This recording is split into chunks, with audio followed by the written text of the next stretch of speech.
barrier with ourselves and the outside world. Absolutely, and I'll put it real frank.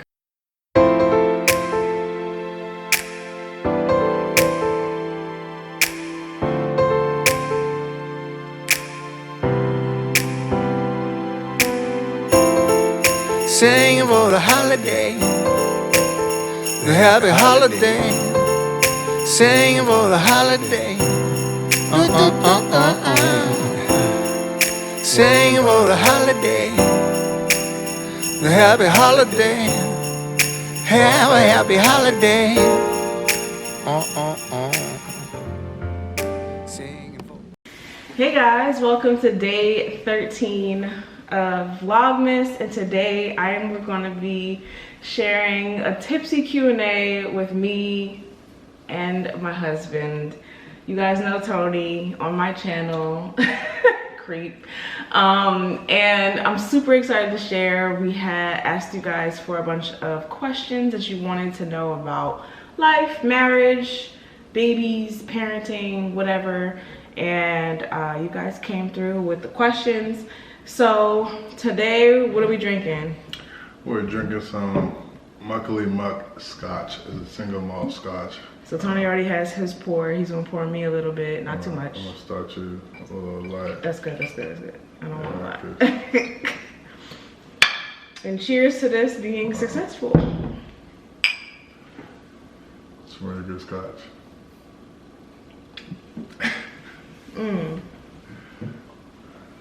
Okay. Ooh. That burns. Man, you're supposed to burn too much. Okay, so let's get into these questions. The first question comes from, oh, actually, I wanted to say, I'm not going to be sharing who actually asked the question, just for anonymity purposes. But I wanted to just share the actual question. Where are you guys from? I guess I'll go first. Yeah, you go first. So I'm originally from New Jersey, born and raised. My mom's side of the family is from New Jersey as well, but we currently live in the DMV area. I'm from Liberia originally. Grew up my early adolescent childhood in Ghana. Then moved to Newark and Irvington, New Jersey. Newark first, then Irvington. And then I finished high school in South Jersey in the Maple Shade Cherry Hill area. So and then we live in Maryland. So Liberia, Irvington, South Jersey, and now Maryland. Okay, all right. So the next question is tips for setting boundaries with family and friends. You guys are good at that. So you can take this one. Yeah. That's a good question. I think COVID really did help with naturally setting boundaries.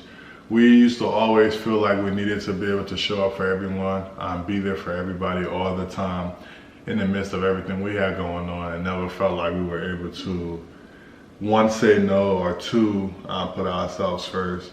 And I think COVID kind of naturally created that line of demarcation with us, and not in quarantine really. But I think as an advice, I think just being very clear on what it is you want to do and the things that you don't want to do. Yeah. Making sure you're absolute in what your time is worth for you, and really communicating that. I think open communication with family and friends is really important. And one of the things that's really helped us, especially over 2020 and 2021, is making sure that we're clear on what we have going on, and not saying that you or anybody else don't have anything going on, but what we have going on right now for us is a priority, and nothing else is going to interrupt that. And that was a very hard position to take, but doing that has really helped us not have to like commit or do things that we wasn't feeling doing. So yeah, I think that's a great answer. You know, I was gonna add communication being key to that equation, because obviously you can't just ghost people or, you know, not be responsive to people's requests, but you can definitely set boundaries by being very clear on what your threshold is for what you're willing to do and not unwilling to do. Yeah, some folks don't always understand what you have going on. Yeah. And sometimes, you know, in a humble way, or if you just don't want to be humble about it, just communicate. Like, no, I'm busy, or no, I'm exhausted. And just explain to people. And sometimes also no is a complete answer in itself. Like, you don't have to always provide like a reason as to why the answer is no. You can just say no. And be very like clear on that. No is a complete answer. No is a complete answer. Yeah. So let's drink to that. This is supposed to be a tipsy Q&A. We gotta drink. Okay, next question. How do you both keep fighting down and stay happy in your marriage? I think this kind of piggybacks off the previous question, communication. We've always been really big communicators. We've always been pretty big planners, both of us. I don't think I would have been as happy with another guy in my life, or having married another guy in my life, if that person was not a planner and a communicator. We try to keep fighting to a minimum. The way to keep fighting to a minimum is being very frank and very honest, and being very willing to have very difficult conversations and uncomfortable conversations. Whether it's, you know, hey, I don't understand why you said that way, or I don't understand why you're communicating, or you have an attitude about a certain situation. Happened this morning. It happened today. Like, I came home, I had like a little bit of an attitude about something. He basically confronted me about it right head on, and we hashed it out. It's very important just to be very honest with your partner, and the better the communication, the better, and the happier, more joyful, more content you will be in your relationship. Yeah, we really do spend time trying to be honest, more happy and honest than upset and sad. And Alana kind of hit it on the head. I don't have too much more to add to that, other than just saying, yeah, like, those difficult conversations are absolutely necessary, and not shying away from them. People, I think, sometimes get this thought in their head that, oh, I love this person, I've been with this person for so long, I shouldn't have to say this. Well, no, human beings aren't mind readers. So if I feel uncomfortable with something my wife is doing, I'm gonna ask her directly, I don't necessarily like your attitude right now. Is there an issue? And usually there is an underlying issue that she just hasn't said honest for me too. So, and we don't always say it like that, like, I don't like your attitude, but yo, like, what's wrong? I sense a little hostility in your tone. Yeah.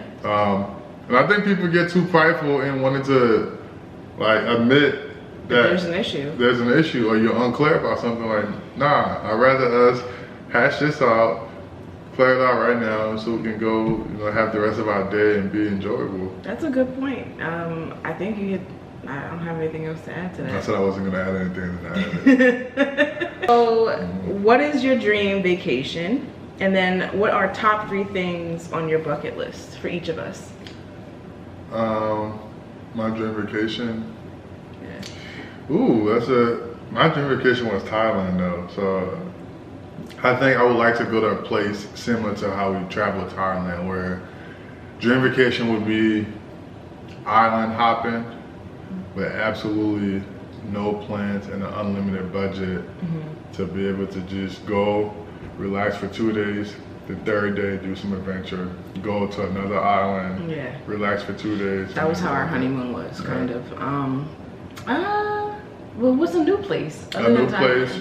I don't want to give my places away, but you know, it's becoming a little bit more popular, not popular amongst regular travelers, but adventurers. Tanzania. Tanzania, I think, is a really dope place I would like to visit sometime soon. I don't know. I have a lot of different places. One of them, I really would like to go to Amsterdam. I'd really like to go to the Maldives, and I'd like to go to the Amalfi Coast in Greece. So those are like 3 places. I didn't know we had multiple places. I did. I have mad places actually. Yeah, no, that's one of the things we do. We plan travels, and different, really good travel. So it's gonna be interesting with Ari being here and how we adjust to that. Yeah, and then so top 3 things on your bucket list. Top three things on my bucket list. One of them I've already done, which is doing every profession that I had a desire to do as a child. Teaching, working at Delta, working at the NFL. So that's one. Second thing on my bucket list, I think I'm about to enter into that in the near future. To be determined, guys. Yeah, We can't share that yet. I can't share that. And then last thing on my bucket list, being able to be financially stable enough to retire my parents and Alana's parents. Even though they could retire themselves, but I think for me, being in a position to be able to do that one day would check off. My three things are, I'd like to be an author one day. I'd like to write a book. That's dope. And I've also wanted to, Tony knows this, I've always wanted to be a voice actor as well. So either in like Pixar films or maybe Disney. I'd love to be a voice actress at some point. And then lastly, I don't know what my last one is. We've done a lot of stuff. We've done a lot of things. I'd like to probably own a home in another country. I mean, that's another country other than Liberia or somewhere else? Another country in general. It can be Liberia. Yeah, it's not far. No. I know, but I want to do that before. That's on my list. Let it be on my list. Okay. Not bad. Drink. That's interesting. It's crazy that we don't have too many things left on our damn bucket list. And we've been really blessed. We've been really blessed to be able to realize a lot of the things we prayed for. So. Right. So how do you guys manage to stay positive despite the ease of being drawn to negativity? Choosing to stay positive. I don't like negative energy, man. I don't like negativity around me. I don't like dealing in negativity. Yeah. So it's so much easier. Seriously, it's actually easier than I think even that question alludes. We make a conscious decision every day, every morning we wake up, to pray, talk to each other openly and respectfully, and to leave all distractions and negativity outside of our home. Even, you know, when the devil tries to seep in, or you see things on Instagram, or people try to do things intentionally to try to distract us from that, we really do make a conscious decision to literally choose happiness over anger, choose joy over sadness. And especially with Ari being here now, it's really been much easier to do that because our energy, she's able to feel our energy and what's happening with us. So we're making even more conscious decisions to make sure, you know, we're pouring that positivity into her as well. Yeah, I mean, I think you nailed it. I think it's important for us to be very mindful about the things that we consume. Television, social media, even music, you know. I think it's we've made a constant, like you said, a conscious decision not to consume certain things or not to allow certain things to seep into our psyche, because it inevitably seeps into our relationship and how we relate to others. And like for me, one example, I don't follow the Shade Room. That's one of the things, because of just the comment sections, which are hilarious and entertaining, but they can often be very negative places to be. Very funny, but I just don't follow that, or I don't choose to consume that kind of content, even if it is funny, because usually it's at the expense of another person.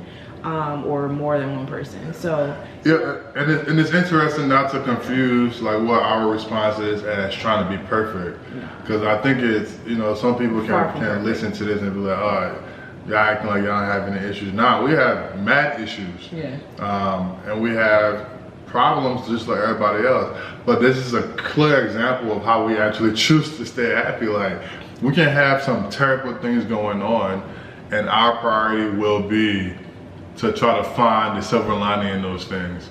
Because it's so much easier to try to figure things out and address it and move on than it is to sit in that sadness or whatever it is. Like, I mean, just to answer that question frankly, well, we have way too many things going on. We have too much time to dedicate to things that are more important than being sad or being upset about something that really truly don't matter now. If it's things that are related to us, whether it's grief that Alana is going through and I'm going through in a certain way, or things, stress from work professionally, or stress between us, we'll address those things and we'll acknowledge it and make sure we pay special attention to them. But those things stay within our home and between us, and we try to make sure that we don't let any factors, especially as we're dealing with those things, we'll literally like create a barrier with ourselves and the outside world. Absolutely, and I'll put it real frank. God is at the center of everything in this household. So for me, it's just like, you know, we are moved to not lean unto our own understanding to get into the word. So when it comes to, you know, joy versus, you know, discontent, or you know, negativity versus positivity, we have no choice but to lean into the positivity, into the joy of the Lord, because he is at the center of our home and at the center of our relationship and all the things that we decide to do. So for me, it's very important, you know, to keep God at the center of things, which is why you guys have seen me, you know, reading the word on my channel, or, you know, doing little Bible studies and getting into the word, because that is at the center of how I feel, how I start my days, and how I end my days, and how our relationship continues to grow. And so that's the secret. That is the secret. That's the secret ingredient right there. And it ain't even a secret. So yeah, I hope you guys understand that. So I'll get into the next question while you drink. Go ahead. So there were a lot of questions about childcare and our AuPair, and like versus like a live-in nanny. So one person asked, is your AuPair from another country? Yes. So we wanted to. So I guess we could answer the other question before. What's the other question? The one question is nanny versus daycare versus nanny. Okay. I think that was a conscious decision that we're making and we have made.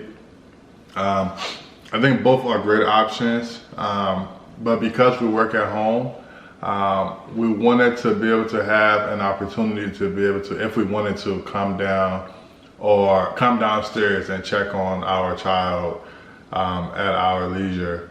And we also wanted to be able to have the opportunity to be able to cut expense, really. It ended up being cheaper having somebody in your home than it is taking a child to a facility and paying per head. I think that analysis just in itself kind of drew us a little bit more to having an AuPair or a nanny than going to the daycare. It was a cost saving standpoint. I think a lot of people will see daycare as a cheaper option. In many cases it is. Down here in the DMV it's not. You're paying anywhere from $1,800 to $3,000 a child. And I try to be economically efficient in the decisions we make. Yeah. That was the real separator between daycare and a nanny or an AuPair. And we've heard different stories about daycares and you know, kids usually coming home sick, which I think we're going to battle anyway, because we do want her immune system to build up. But you know, we decided to have kids a little bit later. We just want to spend as much time with Ari as possible. That's the frank answer. Really. Yeah, and we do work from home right now on a full-time basis. That may change in the future.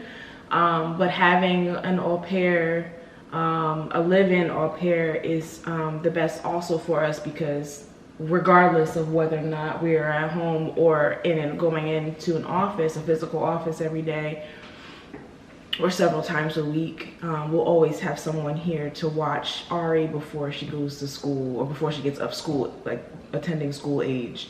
And then and access. And yeah, access. And then also we do have the flexibility of having childcare on the weekends and on holidays and things like that, whereas daycare is kind of closed on holidays, or you have to find babysitters.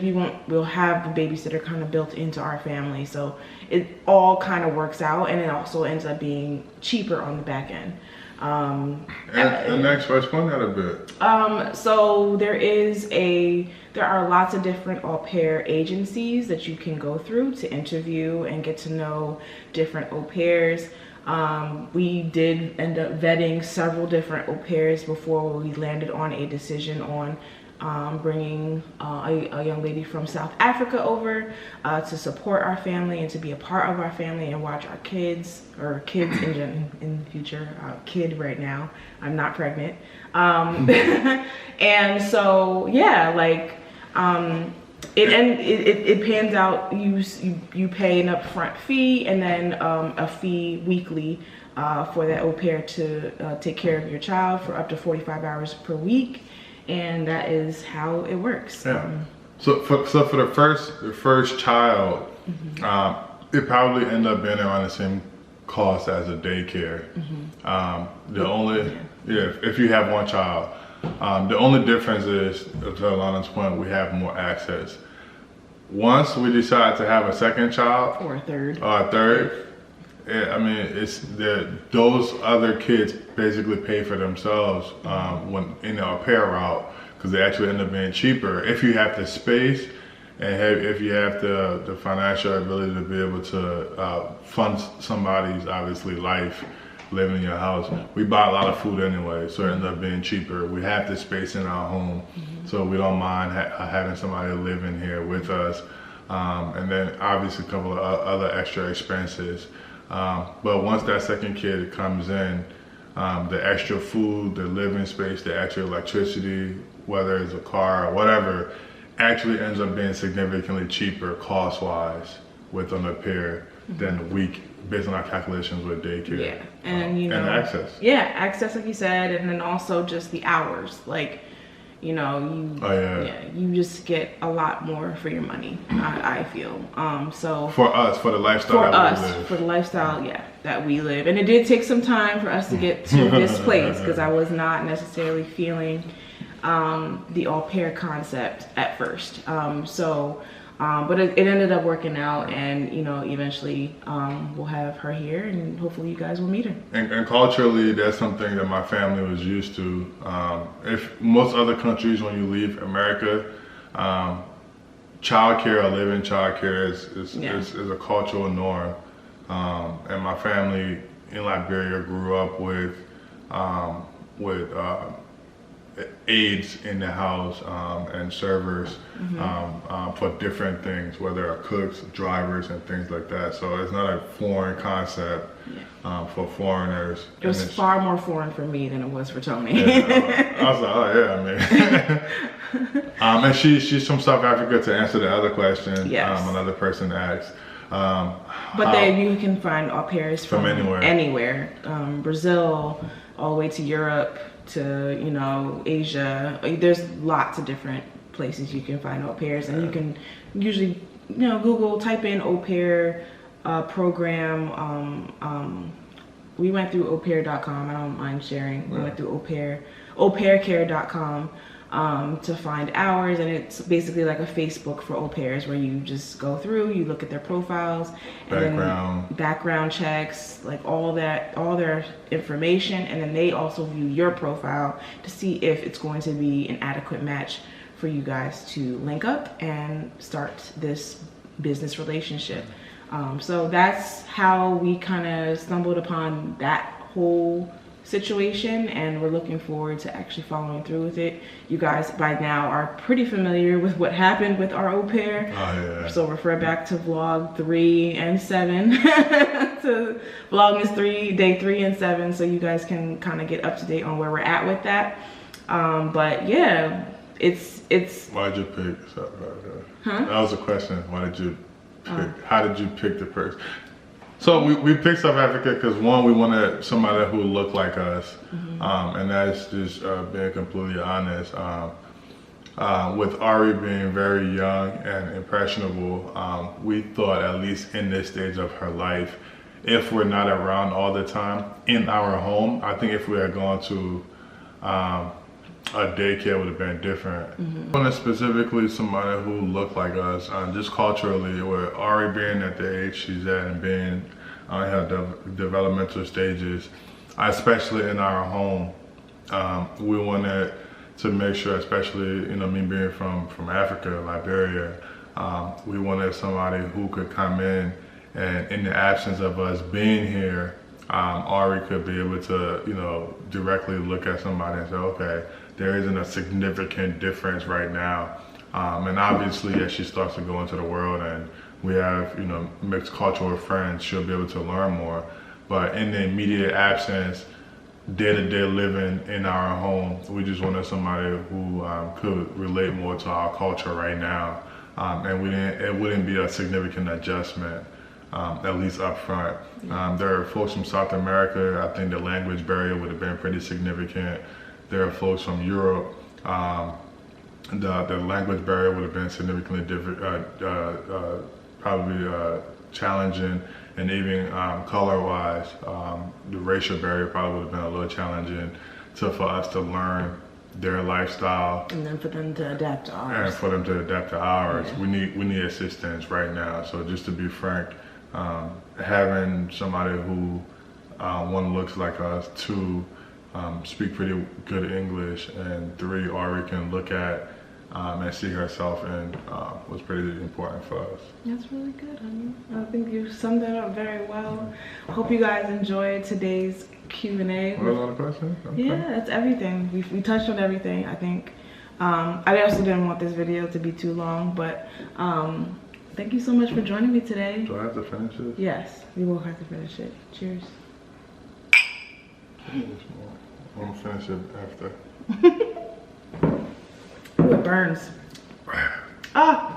Anyway. It don't burn, it's just... Don't forget to like, comment, and subscribe if you haven't already. And I will check you guys out in the next video. She's tipsy, y'all. Definitely feeling it. I need to eat something. Clearly a little lit already. Whew. No, that was it was good. Glad you invited me. Yeah. All right, Thanks y'all. for having me, y'all. We'll see y'all in the next one.